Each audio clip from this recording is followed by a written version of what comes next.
Odisha home guard Bargarh जिला GK question रो ये होची पार्ट 2 वीडियो। जदि आपण माने पार्ट 1 देखि नांती ताले डिस्क्रिप्शन रे लिंक अछि जाईकी देखि नियंतु।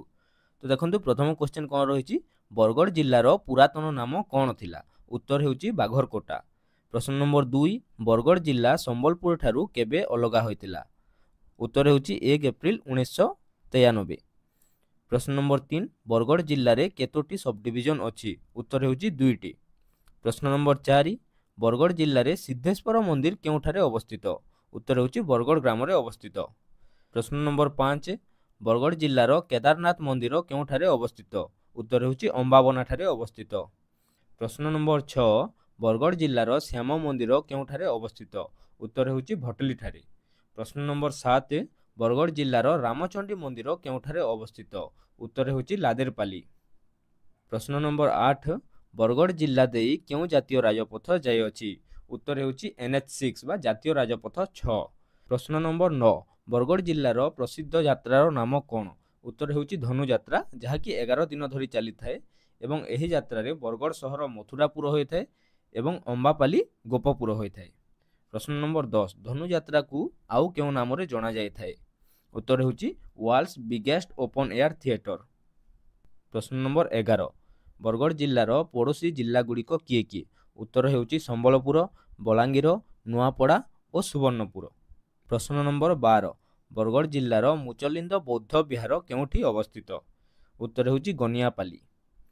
प्रश्न नंबर 13 स्वभाव कवि गंगाधर मेहेर बरगढ़ जिल्ला रो केउठी और केबे जन्मग्रहण करथिले।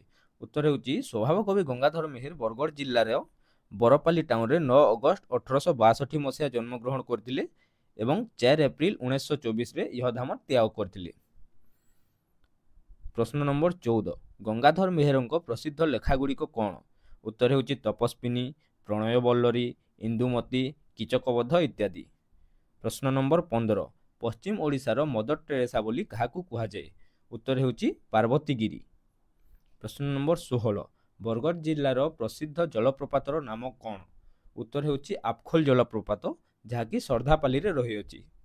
प्रश्न नंबर 17 बरगढ़ जिल्ला रे गिरी गोवर्धन मंदिर केउठी अवस्थित। उत्तर हेउची देकुलभा।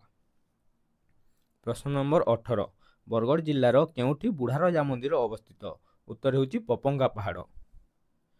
प्रश्न नंबर 19 बरगढ़ जिल्ला रो गंधमार्दन पर्वत को की मान्यता मिलिछि। उत्तर हेउची जैव विविधता ऐतिह्य स्थली बा बायोडायवर्सिटी हेरिटेज साइट। प्रश्न नंबर 20 गंधमार्दन पर्वत को केबे जैव विविधता ऐतिह्य स्थली रो मान्यता मिलिथिला। उत्तर हेउची 22 मार्च 2023 रे मिलिथिला एवं एहा ओडिसा रो तृतीय जैव विविधता ऐतिह्य स्थली बा बायोडायवर्सिटी हेरिटेज साइट।